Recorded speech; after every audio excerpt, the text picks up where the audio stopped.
Bonjour à tout le monde, nouvelle vidéo électrocodeur. Aujourd'hui, on va utiliser un écran LCD 16x2 avec notre carte STM32.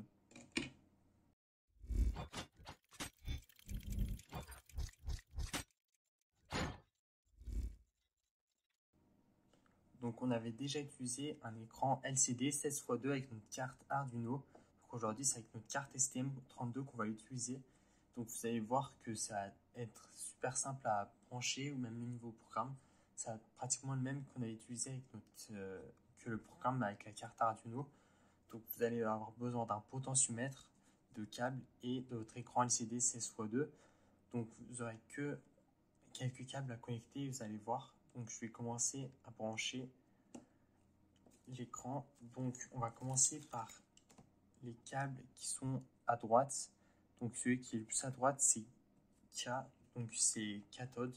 Donc on va le connecter au ground. Donc ici ce sera la ligne de la masse. Donc je vais commencer à rouler direct la masse et le plus de ma carte. Donc ici, le ground, on va le relier au ground. Le seul inconvénient de cet écran 16x2, c'est qu'il va avoir besoin de 5 volts pour fonctionner. Et comme vous le savez, notre STM32 fonctionne seulement en 3,3 volts. Donc on va être obligé d'utiliser du 5 volts. Donc on sera obligé de passer par notre câble micro USB pour pouvoir utiliser du 5 volts pour alimenter cet écran. Donc on va connecter le plus de la breadboard au plus de notre carte. Donc ensuite on va connecter le plus de notre écran de notre écran. Donc ça, les deux câbles que je viens de connecter, vous allez voir, c'est pour la lumière, c'est le backlight, donc la lumière de fond. Donc vous allez être obligé de connecter ces deux câbles forcément. Ensuite, c'est la pin D7. Je vais la relier à la pin D7 à la pin PA5. Donc on va relier à la pin PA5 le D7. Ensuite le D6, on va le relier à le D6, on va le relier à la pin PA6. Donc ça je relie. Si vous ne comprenez pas trop là les câblages que je fais, vous pouvez aller voir sur mon GitHub. Là-bas il y a le programme et le câblage. Ensuite D5, on va le relier à la pin PA7. Et ensuite, il ne reste plus que D4. Et D4, on va le relier à la pin PB0. B0 sinon. Donc ça, on va le relier. C'est notre dernier câble qui sera pour le transfert d'informations.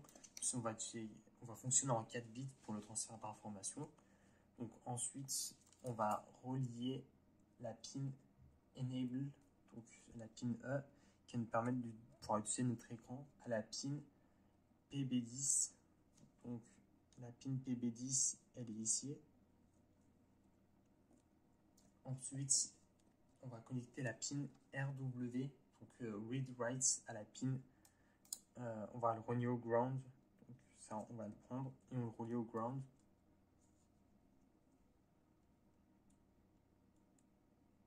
Ensuite, la pin RS à la pin PB11.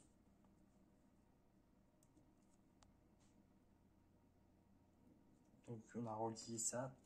Ensuite, la pin VO. Donc ça, on va le relier à notre potentiomètre. Donc je vais câbler mon potentiomètre. Donc la pin VO, donc ça sera pour la luminosité. Donc on va le relier au milieu de notre potentiomètre. Donc c'est là qu'on va lire les valeurs. Donc, je connecte. Donc vous voyez que j'ai connecté mon potentiomètre. Je l'ai connecté à mon potentiomètre. Donc on va prendre deux câbles. Un pour le plus 5 volts et un autre pour le ground dans notre potentiomètre. Je le connecte au ground. Il ne reste plus que deux câbles à connecter. Et là, on va connecter le VDD au plus 5 volts. Donc, on va connecter ça ici et on va le relier au 5 volts. il ne reste plus qu'un seul câble, c'est le VSS. Donc ça, on va le connecter au ground. Donc je vais le connecter au ground et on va pouvoir passer au programme. Donc je vais le connecter au ground et on va connecter notre ST-Link. Maintenant, on va pouvoir passer au programme. Donc maintenant, on va passer au programme. Niveau programme, c'est pas très compliqué. Donc ici, il a le câblage. Donc si vous avez besoin de revoir le câblage, vous avez juste à regarder. Et le câblage, tant qu'on y parle, je viens de me rendre compte que j'avais connecté mon alimentation le plus 5 volts au 3,3 volts. Donc j'avais connecté tous les plus de ma breadboard sur le 3,3 volts alors qu'il fallait que je connecte sur le 5 volts. Donc c'était juste une petite information, mais bien sûr le câblage et le programme il se trouve dans mon GitHub. Donc si vous n'avez pas la bibliothèque Liquid Crystal, vous pouvez la rechercher.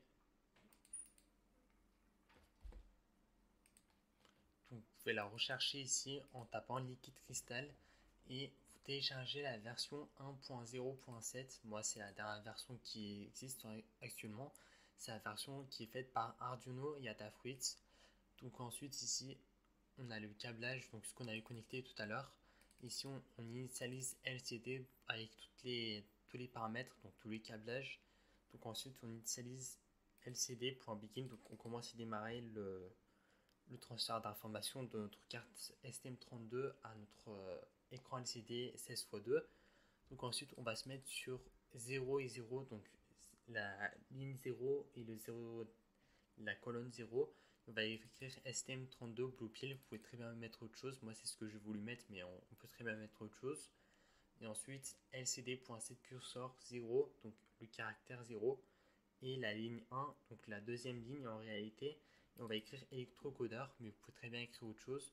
Donc ensuite, vous sélectionnez la carte que vous utilisez, la variant, la méthode d'envoi, donc moi c'est un ST-Link, et vous transférez le programme. Donc là, vous voyez que le programme est en train de se transférer. Moi, je vais juste attendre que la barre disparaisse. Mais vous allez voir que ça a fonctionné. Donc, on n'a plus besoin de notre ST-Link. Donc, je le débranche. Il faudra juste faire attention que les câbles fonctionnent bien. Parce que comme vous savez, dans ma chaîne, de nombreuses fois, les câbles ne fonctionnaient pas. Mais là, j'espère que ça a fonctionné. Donc, normalement, je peux alimenter ma carte. Donc là, vous voyez que ce qu'on a écrit s'affiche sur l'écran. Donc là, dans cette vidéo, je vous ai montré comment est-ce qu'on faisait pour pouvoir écrire des informations sur notre écran LCD 16x2.